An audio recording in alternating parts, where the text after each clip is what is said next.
You know, there's a lot of speculation going around right now with the submersible that is still lost somewhere, possibly on the ocean floor. They heard some banging, but I also read an article where apparently when they were looking for the lost Malaysia airplane, they also heard banging for a few weeks during that search. So the banging that they hear, it could be the people inside the submarine trapped on the ocean floor somewhere trying to get out. The real question, a lot of people wondering, are they trapped inside Titanic, possibly inside one of the rooms? I think that's very unlikely.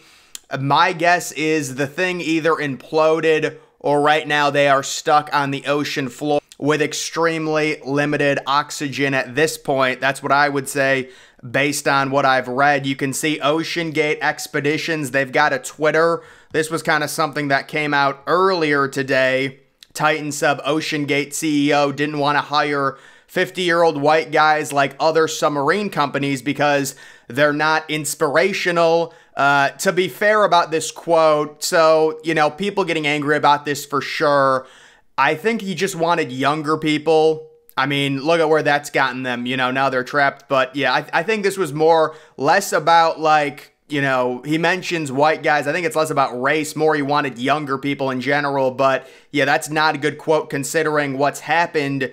Titanic tourist submarine may be stuck in ship's wreckage.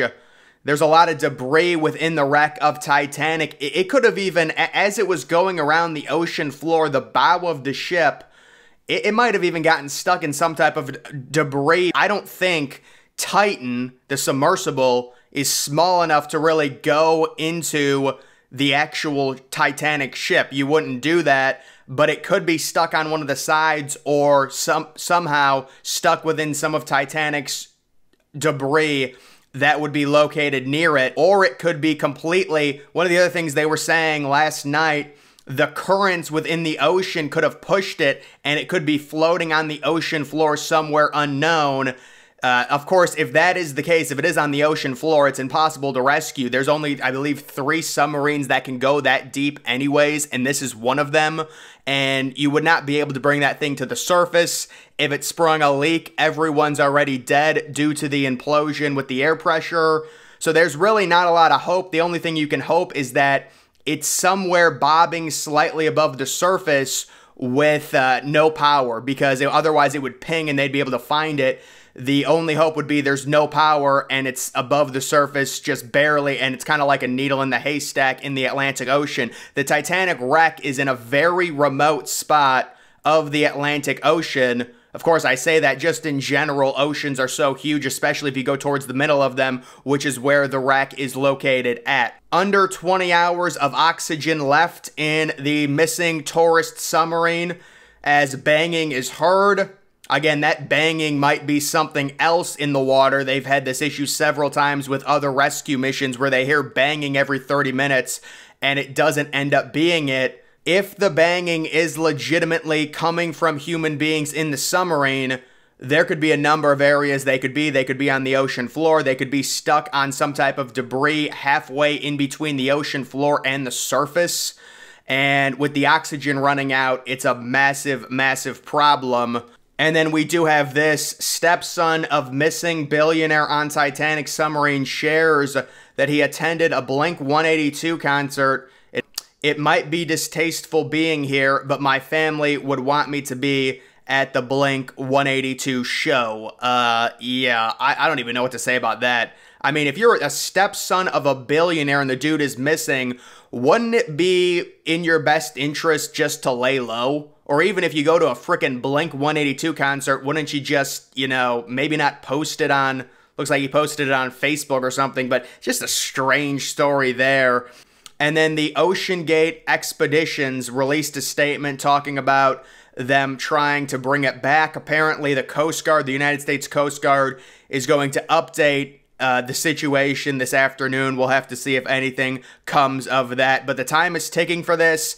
I would imagine if we don't hear anything within the next 24 hours, this will move from a rescue mission to trying to find what actually happened to this thing, whether it was a total implosion where you might be able to find debris of a destroyed submarine possibly floating to the surface.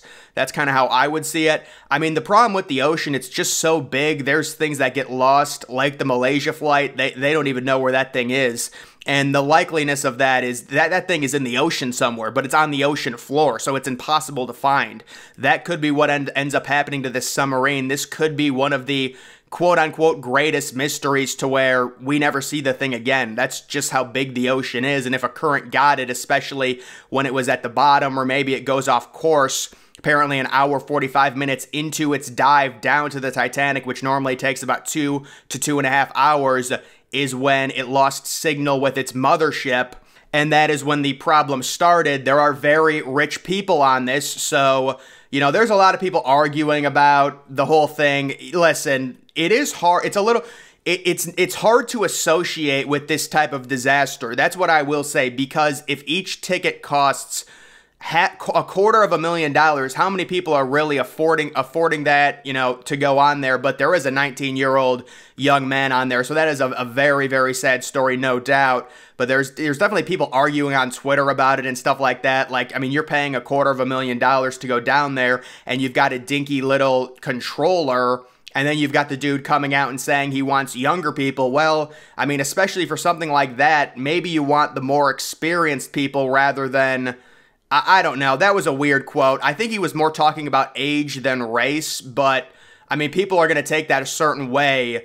Either way, you should want as much experience as possible, especially when dealing with going that far deep, and also dealing with the dinky setup that they had with the controller and kind of the patchwork system that they would use to go down to. They've done it a lot of times, and some of the times they said they would go down and they would misshoot where they were going. So they would go down, they couldn't find the Titanic, then they'd have to go back up. So the whole operation seems a little strange. In all reality, the submersible probably never even reached Titanic, considering it lost communication an hour 40 down. And apparently they have expanded their search to an area the size of Connecticut, located in and around the wreck due to the sounds that they heard. But that is the most recent update that I have on it. Guys, that's going to do it for this video. Make sure you follow me on Twitter. Link to that's always in the description.